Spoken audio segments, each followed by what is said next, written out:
Uma das atividades que compõem o programa de residências do Pivô é o Pivô Pesquisa Visita. Aqui, os residentes têm a oportunidade de entrar em contato com os processos de trabalho de artistas de outras gerações e conhecer de perto seus projetos e pesquisas. Nesta edição especial do Pivô Pesquisa Visita, a artista Sofia Pinheiro conversa com o artista Jaider Esbel. Jaider ocupava um dos ateliês do Pivô, criando os trabalhos que apresentaria na 34ª Bienal de São Paulo. Sofia, participante do ciclo 2 da residência, também trabalhava em um dos ateliês.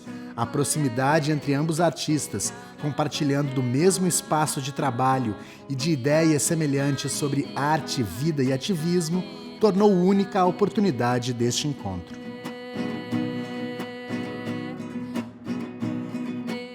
Então, Sofia, a memória que eu tenho, uma das primeiras memórias que eu tenho de você é daquele encontro que teve no Instituto Goethe, 2017? Foi. 2017, onde a gente estava reunido naquele seminário, uma espécie de seminário, né, para tratar, em resumo, né, de assuntos da arte indígena contemporânea, né? Então, 2017 para 2021 já vão quantos anos? Quase 5 anos, né? E que bom te encontrar aqui no Pivô, foi uma surpresa, né? Quando, né, eu entrei aqui para trabalhar, me deparei com o teu ateliê, né? E fiquei muito feliz, muito feliz. Você é uma pessoa que eu admiro muito, curto o seu trabalho. Aliás, cadê a minha obra? Comprei, quero. Gosto muito mesmo, queria te parabenizar e dizer que representa muito, né, todo esse trabalho que você desenvolve, que é um trabalho de muita densidade, mas que tem, pelo menos para mim, né, enquanto um homem, essa figura central do feminino, né, nesse universo, né, todo da pluralidade, da arte, enfim. E agora estamos aqui, nós dois de novo, numa outra dinâmica, né? E que bom que essa dinâmica ela está em interatividade e a gente vai poder, inclusive, né, partilhar um pouco, se você sentir à vontade, do que a gente fez, né, enquanto artista, enquanto ativista, desde aquele encontro, e até antes, né, claro, mas peguei aquele encontro como uma referência para a gente ver como é que a gente constrói, né, esse pensamento, essa ação junto, né, em conjunto. Aconteceram tantas coisas daquele encontro para cá, né? Eu estou aqui nessa ocasião, né, junto com o Dayara Tucano também, que está produzindo seu material para a Bienal, né? Esse ano é um ano especialíssimo para a arte indígena contemporânea, porque a gente conseguiu, né, articular aí a participação, né, de vários artistas que vão apresentar o seu trabalho pela primeira vez para o grande público e na Bienal, e isso é muito importante, né? Como o trabalho da Sueli Machacali, que também é uma mulher artista e liderança, uma ativista que eu admiro muito. Acredito que esse exercício que nós vamos fazer, um exercício prático, né, ao mesmo tempo que a gente dialoga, rememora muitas coisas, a gente imprime um pouco dessas impressões, desses afetos, né, nessa tela. É uma tela que eu preparei antes, eu preparei isso aqui lá em Roraima, ainda no meu estúdio. Também faz parte, né, da Galeria Jaider Esbel, de Arte Indígena Contemporânea, que é um espaço que a gente abre para essa interatividade, né, como uma plataforma também de expansão desses vários saberes. Então, bem-vinda, né? Vamos cruzar aqui os nossos universos e ver o que sai no final das contas. O meu trabalho ele sempre é muito fluido, né? Eu não trabalho geralmente com esboço, eu vou pintando e a coisa vai saindo, se constituindo, e quando vê a obra está pronta, né? E você, o que tem feito da vida? Bom, eu estou na Pivô agora, no ciclo 2, Pivô Pesquisa. E para mim foi uma alegria também, assim, muito grande saber que você estava vindo para cá, né, assim, te encontrar aqui nesse lugar. Quando vi que você estava aqui, falei, cara, que incrível, isso vai ser um movimento de muita força. Porque, como você falou, assim, acho que a primeira vez também que eu te encontrei, que eu te conheci, foi nesse episódio, né, do Instituto Goethe, em 2017, e que a gente foi junto depois fazer vários outros tipos de força, assim, e foi um momento muito divisor, assim, de águas, assim, né, com Dayara, Denilson também estava, né, hoje conversando mais cedo, inclusive, com o Círculo 2, a Catarina Duncan, que é a curadora agora desse ciclo, lembrou da Dayara, né, virando a tela do Zori, você lembra? Ela virando e mostrando a tela ao contrário, assim, para as pessoas que estavam lá, justamente para marcar, talvez, essa coisa que a gente não vê, não acessa, né? E o verso, né, o avesso das coisas, assim. E para mim, assim, é um privilégio enorme estar agora dividindo esse tecido, essa obra que veio lá de Roraima, que viajou pra caramba para chegar até aqui, e que foi trabalhada lá, né, na força daquele lugar, da galeria, da sua galeria lá, e de todos aqueles seres, entidades que habitam lá também, né? Sei, acho que muita coisa boa aconteceu, mas muita coisa ruim também, né? Nesse tempo, de 2017 para cá também aconteceu, né? Pensando justamente a nossa estrada também, muito como uma militância, né? Assim, de lugares e perspectivas e de um mundo mais possível e justo, assim, nessa justeza desses trabalhos, né? E dessas imagens, mundos, peles, né? Como o Davi Copenau coloca, né? As peles imagens, assim. Você falou aí dessa magia, né, de Roraima, é um lugar realmente que é um lugar mágico, né? Aqui no Brasil, em termos de, digamos assim, de exploração, de tudo que essa turma ainda precisa ou ainda vai querer com certeza explorar, Roraima ainda é um lugar, né, para se ter isso. É a terra do Macunaíma, né, que por acaso ou não por acaso acaba sendo o meu avô. E meu trabalho ele circula muito nesse universo, né, dessa consciência mesmo do que significa isso, né, de pertencer a essa cosmologia, né, tão interessante, tão instigante, que está ainda tão fragmentada, mas que eu sinto, né, no meu corpo que isso está se regenerando, né, de várias formas, e a arte é exatamente, né, essa energia que se conecta com essa outra energia que vem a ser o Macunaíma, né, o Macunaíma. E eu tenho adotado isso enquanto uma performance de deslocamento mesmo, né, porque eu sou lá da Raposa Serra do Sol, que é o nosso território, que foi demarcado e homologado, aliás, demarcado não, foi homologado, né, em 2009, foi demarcado bem antes, mas foi homologado em 2009, fruto de uma luta jurídica intensa, uma luta política muito grande dos nossos líderes então a gente vem de várias sequências de movimentos conjuntos que, né, se configuram nessa questão da identidade. Eu vou mostrar aqui, por exemplo, uma publicação que é um pouco do que a gente já tem, né, documentado por nós mesmos, que é essa questão do protagonismo, né, da autoconsciência e tal, que é esse livrinho aqui,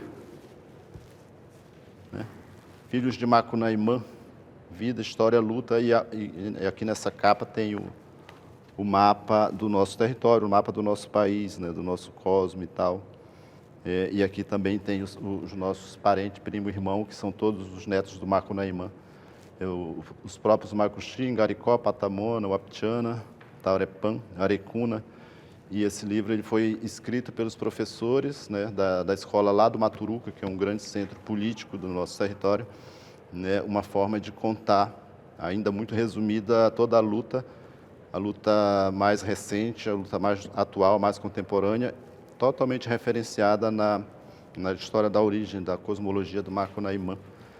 Então, eu comecei a escutar essas histórias muito jovem, muito criança ainda, 6 anos. Meu avô contava a história da grande árvore que foi cortada e tudo. E aí eu fiquei, nossa, que loucura e tal. E eu acho que naquele momento ali, com certeza, abre-se, né, um campo no universo para essa questão que hoje eu já compreendo melhor, né? Então eu fiquei com aquela história na cabeça e fui alimentando aquilo de uma forma muito íntima, muito particular e solitária, porque não tinha exatamente ninguém para conversar, imagina.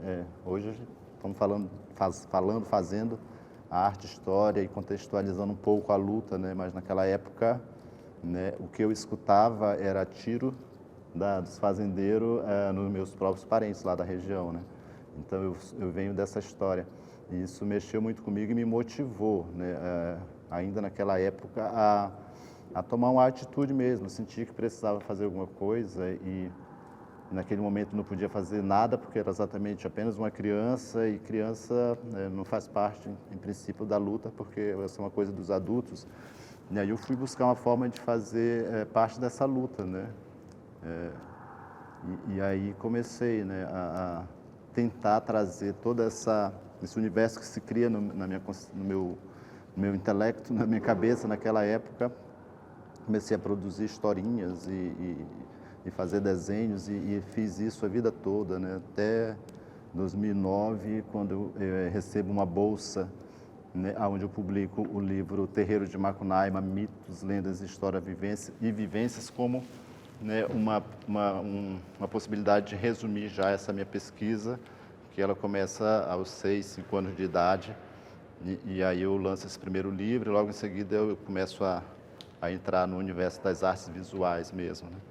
E isso cresce de uma forma também, eu não diria que seja rápida, mas de uma forma, porque, como eu falei, desde 6 anos que eu venho construindo essa trajetória, e aí ela ganha essa dimensão quando eu encontro, né, no meio do caminho, quando eu decido sair de Roraima e me conectar com outras pessoas, né, que já vinham antes de mim trabalhando, a partir mesmo do universo de Roraima, né, encontrando artistas como Bartô, Carmésia, Isaías Miliano e Amazônia Arauáque, que são meus pioneiros, que são os meus mais velhos, né, nessa prática. Nos reunimos, fizemos um encontro de todos os povos. Esse encontro durou 3 anos e isso deu uma possibilidade da gente se conectar, né? E estamos continuando isso. E aí a gente vem e se encontra com o Goethe, se encontra com, né, vários parceiros do nosso movimento, né? E aí a gente tem também buscado entender, né, criticamente o que significa isso, essa possibilidade de parceria entre essas potências mesmo, né, que são pessoas, basicamente pessoas que desenvolvem ou têm desenvolvido essa consciência sobre que, né, tem alguma coisa muito errada acontecendo e que é preciso de fato fazer alguma coisa, mas esse fazer alguma coisa pressupõe uma coerência, pressupõe uma lógica, pressupõe um rito, um rigor e uma origem, digamos assim, né, que seria por onde começar, né, um questionar, né, essa ideia do Estado, enfim. E aí a gente vem, né, conhecendo as pessoas, os parceiros, e a arte nos possibilita isso, né, desses encontros, é um reforço, né, encontra um eco, né, encontra eco na luta e a gente se constitui. E eu lembro que você também tem uma trajetória, né, com os povos indígenas e tudo, e queria ouvir um pouco também do seu passeio, né, por essa consciência, como é que você estudou, como é que você vem estudando, né, como é que você vem praticando isso. Já faz, acho que tem quase 10 anos que eu, digamos assim, me lancei talvez nessa aventura existencial de tentar ser uma corpa, assim, um corpo aliado nesse processo, né? E você falando disso desde os 5, 6 anos, né? Já tá ali sendo um instrumento mesmo, né? Sei lá, um vetorzinho de forças operando dentro de você. Quando eu era criança, assim, também, eu já desenhava muito, desenhava bastante. E em casa, talvez por ter uma mãe que também já trabalhava com questões indígenas, povos indígenas, né? Enfim, ela era antropóloga, fez antropologia. Isso povoava também, enfim, o meu imaginário. E aí eu comecei a entrei na faculdade de artes e desde o princípio percebi que aquilo ali de certa forma me cabia, mas não me cabia muito, porque eu acho que essas questões que a gente tem conversado sobre identidade, né, lugares e espaços a serem ocupados, alteridade, essas questões ligadas, né, à luta, ao gênero e a militância, enfim, indígena, que é por todos nós, assim, isso até então, na época, não era uma questão, né? Isso nunca foi tão conversado ou debatido nas faculdades ou nas escolas. Eu acho que é um privilégio essas pessoas que estão crescendo agora com a possibilidade de, sei lá, ver o trabalho de vocês, o seu também, né? Você falou que até às vezes colabora com algumas professoras e professores, né, em livros didáticos, assim, com imagens e textos, né, do discurso mesmo, para passar para essas crianças, porque são crianças como eu, que sou branca, ou crianças macuxi também, né, que tem uma outra possibilidade de aprender história mesmo, né, a história que durante muitos anos não estava nos livros, ainda tem muita coisa ainda para constar, né, muita luta para ser feita, muito resgate, digamos assim, não sei se resgate é uma palavra, né, meio, mas Não, resgate é uma palavra que por enquanto ela serve, mas que a gente está de olho nela, né? Assim como a gente está de olho em várias palavras, termos, e isso é muito interessante. Então, eu venho desse lugar, né? Eu fui colocado na escola, né, obrigatoriamente, porque eu não tinha mesmo a opção de não ir, né? Então, a escola representa para mim uma ruptura muito grande, né? Que é exatamente por conta da escola que eu não consegui acompanhar a cultura do meu povo, a língua, os ritos, né, os rezos, né? Então, a nossa comunidade não tinha escola, a gente tinha que estudar na escola oficial, na escola não indígena, e lá eu escutava outras histórias e tal, inclusive histórias de São Paulo. Eu acho que a gente está aqui no prédio Copan, eu tenho certeza que eu vi a foto desse prédio nos livros, né? Eu tenho essa memória. E hoje eu estou aqui trabalhando nele e tal, e contando um pouco da minha vida, né? Mas para não perder a história da escola. Então, a escola foi esse lugar para mim, onde eu tive a chance de ser alfabetizado em casa pela minha mãe e pelas minhas irmãs, e quando eu fui para as primeiras séries, enquanto os meus coleguinhas estavam tentando aprender a ler e escrever, eu arrumava um jeito de fugir da escola exatamente pintando e escrevendo, né? E quando tinha aqueles assuntos mais difíceis mesmo para a prova, eu parava tudo e focava ali, e depois voltava a fugir da escola pelo desenho, pela produção de texto, né? A minha... uma escola, né? Exatamente. Então, né, saí com essa, não diria que é um ranço, mas é uma consciência de que a escola é um lugar complexo, né? E que ela precisa, de fato, ser, outra palavra complicada, transformada ou ser adaptada e tal. E aí fui, basicamente, coloquei essa coisa, quero fazer alguma coisa no campo da criatividade, não sabia nada sobre arte, não tinha um universo para interagir, e fui, pouco a pouco, me segurando no desenho e na literatura, né?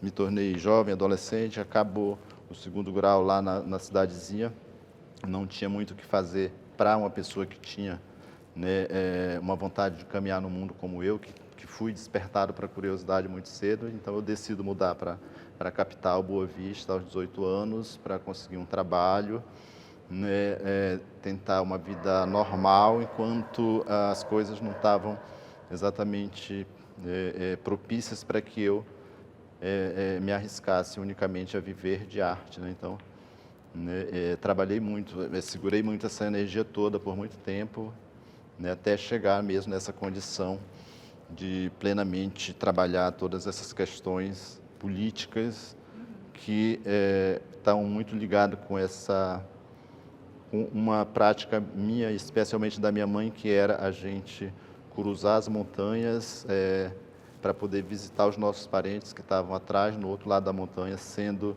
né, vítimas de um neonazismo, que é um fazendeiro que se instalou na região, né, tomou conta daquela região e queria, por tudo, levar os parentes para a Guiana, expulsar para a Guiana, que é o país vizinho, ou para o alto das montanhas, onde eles não pudessem viver e decidissem, por conta própria, fugir para outro país, né? E, nesse momento, o movimento indígena já estava, né, minimamente organizado e tudo, e aí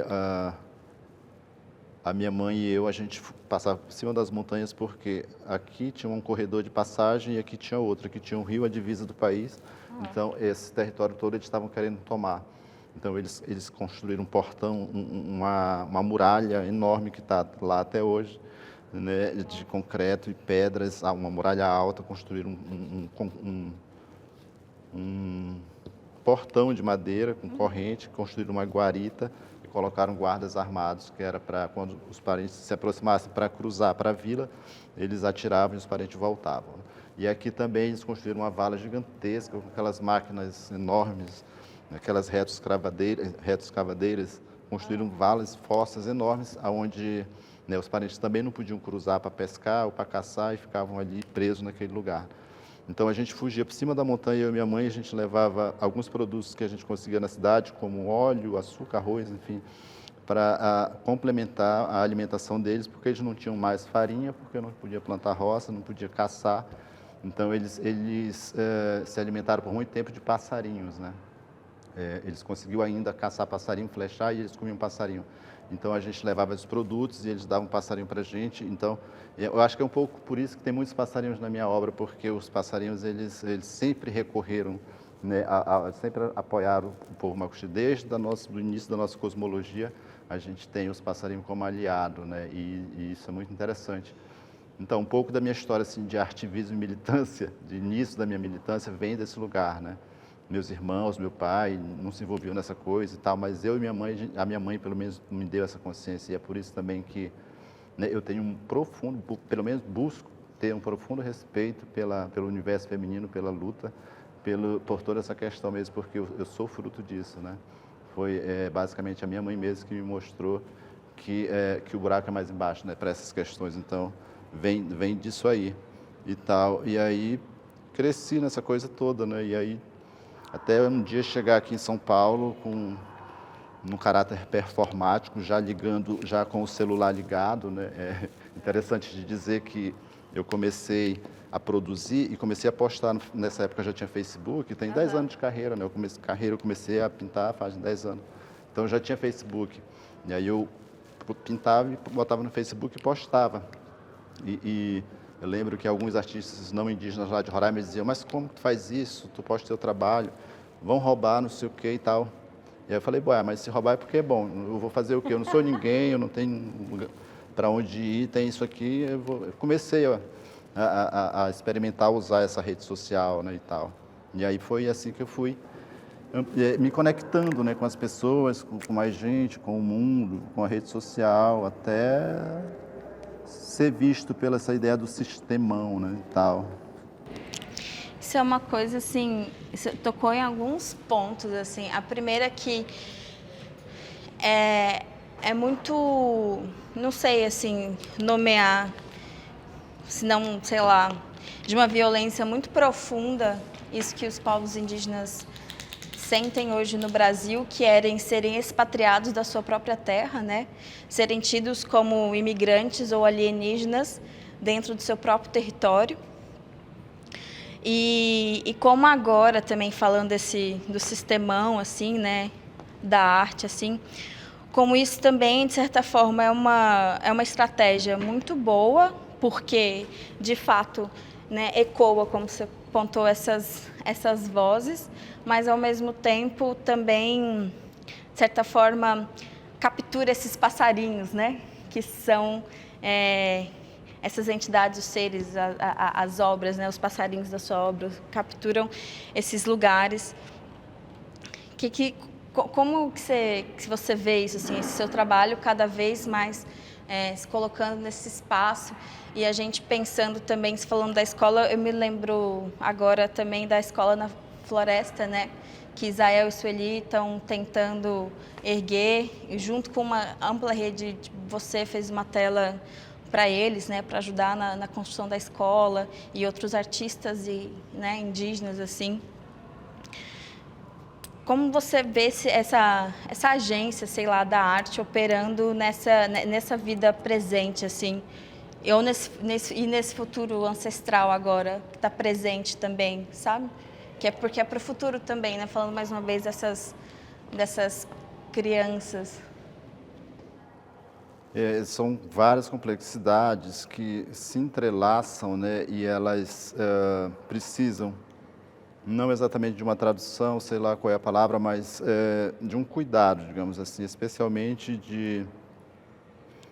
de agentes como eu mesmo, assim, eu não posso, né, me furtar de não citar o meu próprio. Eu sou uma pessoa que eu gosto muito de trabalhar e tentar participar do mundo a partir da minha própria experiência, da minha própria vivência, né, que eu acho que é a forma mais justa, mais honesta de você se inserir no mundo ou tentar fazer parte disso, sem ter que falar das histórias dos outros. E, ao mesmo tempo, a minha história é muito a história dos outros, que é muito uma história de violência, né, que é muito comum, desde aqui dos parentes Guarani, né, que são, né, um dos eternos aqui desse lugar, dessa terra. Inclusive, esse solo que está embaixo do metrô, que passa embaixo desse prédio, tem, né, a memória, tem o pertencimento a esses povos que hoje os Guarani representam tanto, por resistirem tanto, né? Então, ela vem disso tudo. Quando você pensa que o povo Machacali, por exemplo, que está através desse projeto, não só desse projeto, né? Esse é um projeto que busca amarrar tudo isso, que vem fugindo, correndo, ainda tão na correria, né? É como se o navio tivesse acabado de chegar na praia e os parentes ainda estão fugindo, né?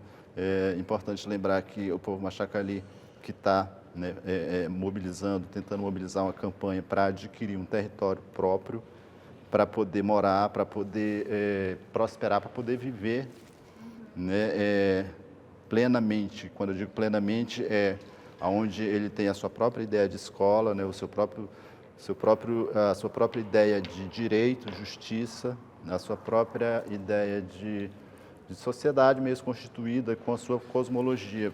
Então, essa escola, ela pretende também manter, formar, ampliar, enfim, reforçar o trabalho dos pajés. Em resumo, eu estou dizendo que os Machacalis se negaram a aceitar o cristianismo, a cristianização e a transformação de suas vidas, né, a sua descaracterização plena. Então, isso é um grande gargalo para o Brasil, porque, de fato, é uma história que não vai dar mais para esconder. Isso vai bater em todas as instâncias do país, né? E especialmente na questão jurídica, do direito. Isso também interfere na luta histórica do movimento indígena, que é o movimento para a reivindicação das terras originárias, né? Dentro da ideia do parlamento mesmo e tal. E aí, quando esse parlamento ele não dá conta, né, uma Constituição que veio em 88 não deu conta de atender isso tudo, e não vai dar mesmo, porque a gente já entendeu que não vai dar, a gente não vê outra saída senão, né, reunir todas essas forças, todos esses argumentos e ter na arte essa plataforma de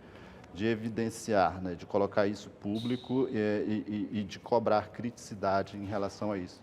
Porque uns dizem, não pode comprar terra porque vai ficar feio para o movimento, porque isso, porque aquilo, né, porque envolve dinheiro, envolve capitalismo, mas os parentes já estão inseridos nesse processo, né, e não dá exatamente para não dizer que tem uma sociedade que já teve contato, que consiga sobreviver sem a história do dinheiro, né? Então, Isso é um lugar muito complexo, né? E é um lugar que ele deve ser levado, eu acredito, para esse lugar da arte, onde o pensamento ainda está, em princípio, pulsando, pulverizando, tá em criatividade, né? Porque o direito está engessado, né?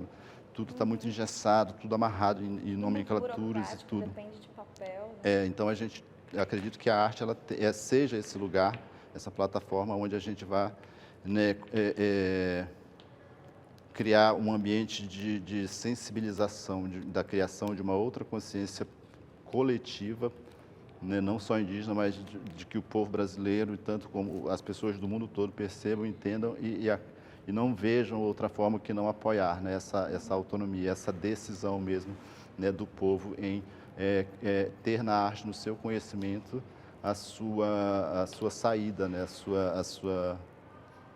assim, um recurso para a sua plena sustentabilidade. Aí eu estou tentando introduzir um outro assunto, que é, né, essa ideia de que eu mesmo, pessoalmente, junto com os meus pares artistas que se envolvem mais nesse campo do pensamento, né, que é dizer que é preciso, de fato, fazer alguma coisa, né, e que a gente faz parte de uma geração que está recebendo tanto as maravilhas de ter a cultura e a identidade, a possibilidade de se reconstituir, mas temos muitos abacaxis, né, cabulosos para descascar, e que eles dependem exatamente da nossa atitude agora, porque senão a nossa geração que acabou de nascer ou que está nascendo não vai ter minimamente a chance que a gente teve, né? Então são muitas responsabilidades, né? E essas responsabilidades, elas têm que ser tratadas, né, com muito critério, com muita atenção.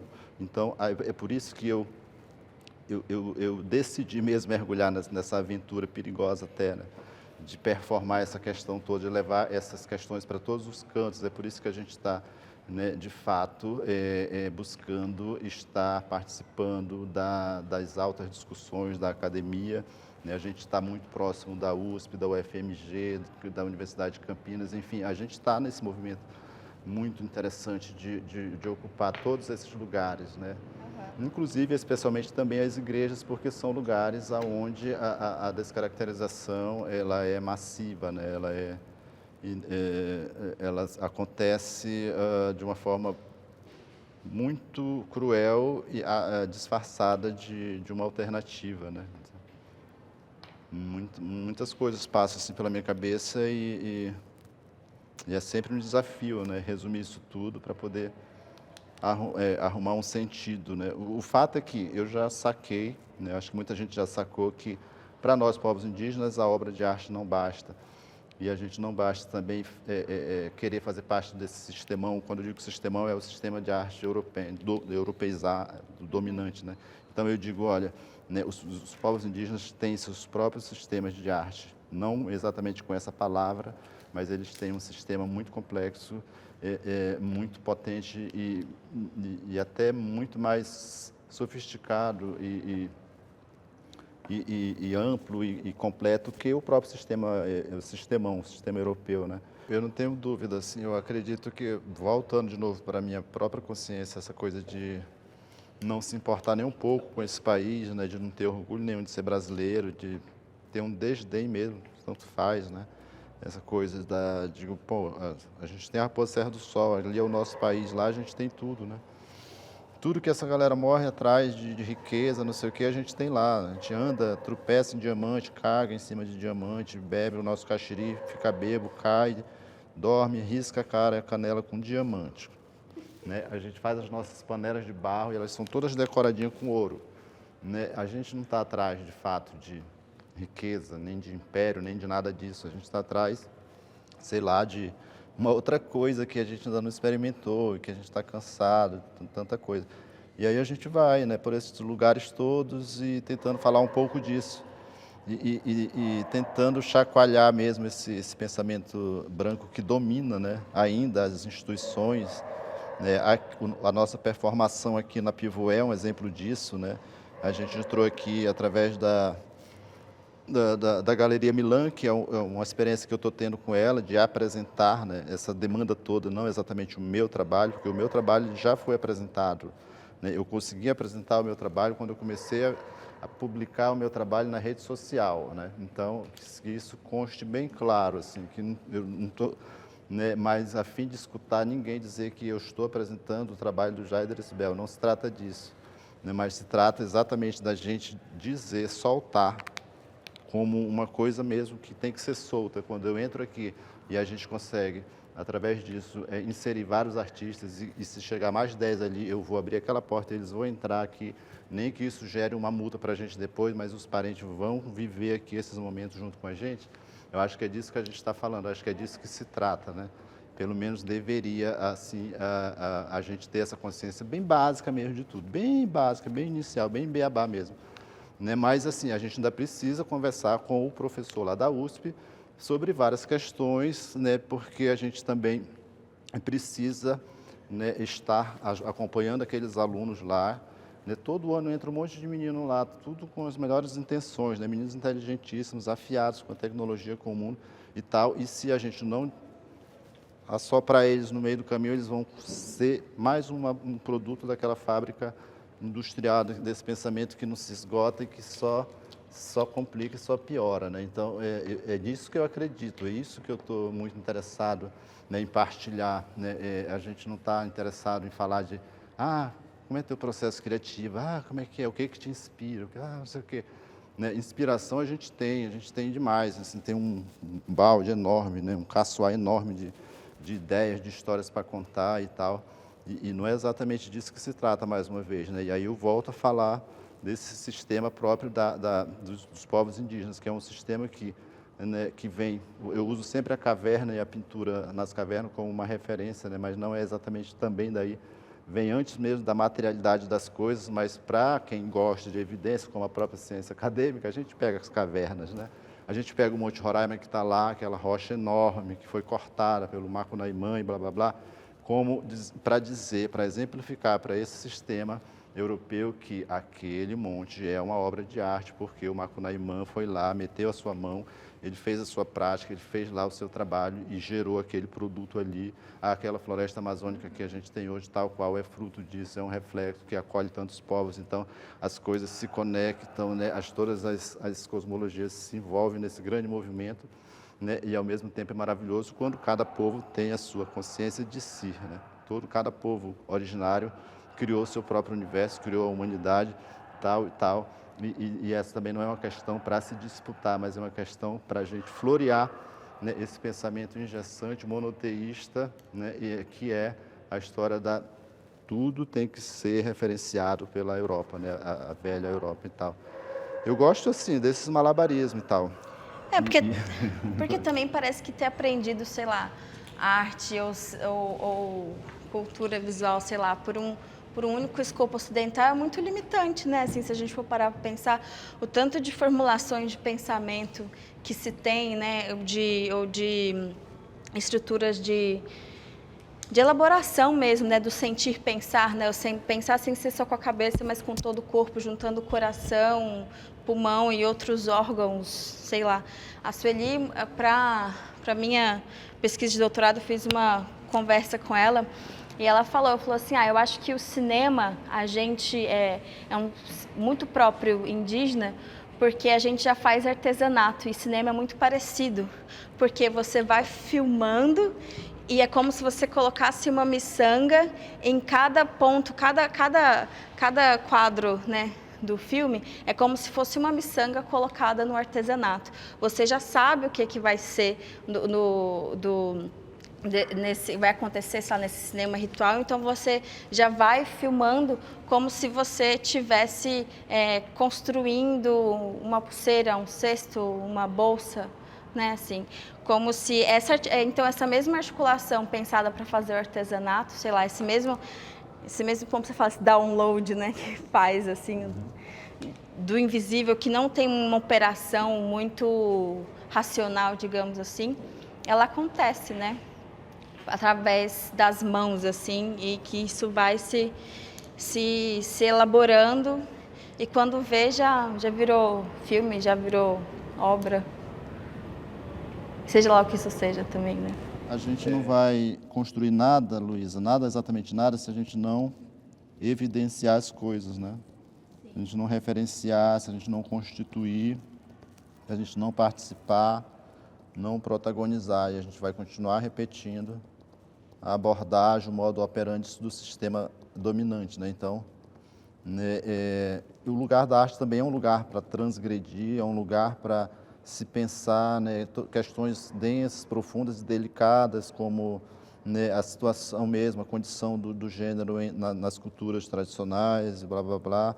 Né? Então, a arte é esse lugar. Né? Então, é por isso que eu acredito que cada vez mais, né, pessoas se identificam com esse lugar, se sentem acolhidos aqui, né? E aqui, de fato, não é o lugar assim da gente repetir, né, o que já é repetido nos outros lugares. Isso não é um lugar de fazer as pessoas sofrerem, é um lugar de se criar, de fato, sonhos e realizá-los, né, especialmente. E aí, mais uma vez, eu parto para as minhas loucuras, né, de constituir uma galeria lá em Roraima, que, segundo algumas pessoas dizem, é a primeira galeria, eu acredito que deva ser mesmo, né, de arte que tem tentado focar nisso, nessa produção, nessa repercussão, nesse cuidado, nessa delicadeza, né? E isso não engessa, mais uma vez, como eu falei, um diálogo com as grandes galerias de São Paulo, né? E de dizer, olha, estou aqui, né? Me ajuda a apresentar cada vez mais essa dinâmica, essa coisa toda. E aí isso implica em vários mecanismos da burocracia do sistema dominante, né? Essa coisa Hoje, por exemplo, está ficando delicado eu postar meu trabalho no Facebook, porque um colecionador importante comprou e acha que meu trabalho vai ficar... desvalorizado. Vai ficar vulgar, vai se perder e tal. Mas, na verdade, eu acredito que não, né? Pela nossa própria forma de lidar com as coisas, a gente arruma outros jeitos, né? E que é importante e fundamental também que dinheiro é importante, mas ele não deve, de novo, nos engessar, ele não deve, de novo, nos limitar e meter medo, nos intimidar, né, e tal. Então, a gente lida com as armadilhas constantes, né? A gente sabe que esses lugares têm armadilha, a gente entende que elas são perigosas, que elas podem pegar a gente e não soltar mais, mas, essencialmente, nós somos guerreiros. Eu estou aqui, eu sou um guerreiro, né? A minha vida, ela é uma vida guerreira, ela está para o movimento, para a guerra mesmo, né? A gente não está aqui... Ótimo que se a gente conseguir viver 100, 150, 105, 110 anos, mas se não deu, a gente dá uma flechada certeira em alguma coisa e já vai bonitinho lá para o nosso céu, porque o nosso céu está lá nos esperando. Né? A gente não vai de jeito nenhum para o inferno, nunca, jamais. Né? Então, gosto muito, né, desses papos assim, mais expandidos, porque há uma necessidade mesmo. Né? E quando acho que não tem ninguém para conversar, a gente pode escutar a nossa própria voz, né? Porque essa voz não é a nossa voz, é a voz de todos os nossos irmãos. E isso é interessante, essa consciência de que seu corpo é uma morada coletiva, né? São reuniões de muitos fragmentos, né? Esse corpo aqui tem sim um pouco de DNA macuxi, tem DNA dos povos da África, inclusive, né? Eu tenho um avô que era negro, retinto, que com certeza veio da África e tal. Mas isso não engessa, não inviabiliza e não impede de que eu tenha essa consciência de que sou o macuxi, de que sou um dos netos do Macunaímã e que estou muito interessado sim, em entender, né, o que foi que fizeram com essa palavra, com essa coisa que acaba remetendo à minha ancestralidade, né, o meu avô. Então, o meu avô andou no mundo, começou a andar no mundo nesse mundo teórico, nesse mundo midiático, nesse mundo dos signos há 100 anos, basicamente. Né? E aí, né, eu me vejo indo lá na Alemanha, assim, vasculhar os cadernos de Theodor Koch-Grünberg, né? Me vejo, né, nesses lugares, né, revisitando tudo isso, não exatamente com a vontade de apertar o pescoço de ninguém, porque isso não resolve nada, né, também. Né? A gente não vai exatamente desarmar todas essas caixinhas, elas já estão aí, a gente só vai, talvez, né, pintar elas de uma outra forma, virar de cabeça para baixo, desmontar, fazer uma caixinha, em vez de fazer uma caixinha, faz uma ponte, faz um negócio diferente, né? Porque se a arte é a criatividade pura, né, a gente não tem mesmo essa pretensão de destruir nada, e sim de transformar, de dar outras aplicações para atender outras urgências e tal, né? E que nos coloque longe desse perigo da vaidade, do individualismo, né? dessa bobagem toda, da fama, do sucesso e tudo, e esse risco que é a questão do dinheiro, né? Então são questões bastante delicadas mesmo, que aí você fica todo o tempo fluindo nesses dois mundos básicos, né, que na verdade são milhares de mundos, mas esses dois que sobressaem, a ideia do mundo indígena e a ideia do mundo branco, né? E aí a gente tem que ir lá na frente, né? Além disso tudo, a gente tem que questionar a racialidade e a gente tem que dizer qual é de fato a nossa urgência. E aí é onde eu tento trazer uma palavra que é essa coisa que eu mesmo me seguro nela porque me serve, pelo menos para mim, que é a urgência ecológica, né? A gente deve lutar juntos, somar as nossas tecnologias, a caneta Posca lá do Japão, que brilha no preto, com essas histórias mirabolantes, fragmentadas do Macunaíma, utilizando esse prédio aqui, essa estrutura toda, todas essas máquinas que estão aqui ao nosso redor, para a gente, de fato, sentir que é possível, né? E tornar tornar isso cada vez mais possível, mais acessível. E é um exercício muito, muito gostoso. Eu gosto desses desafios.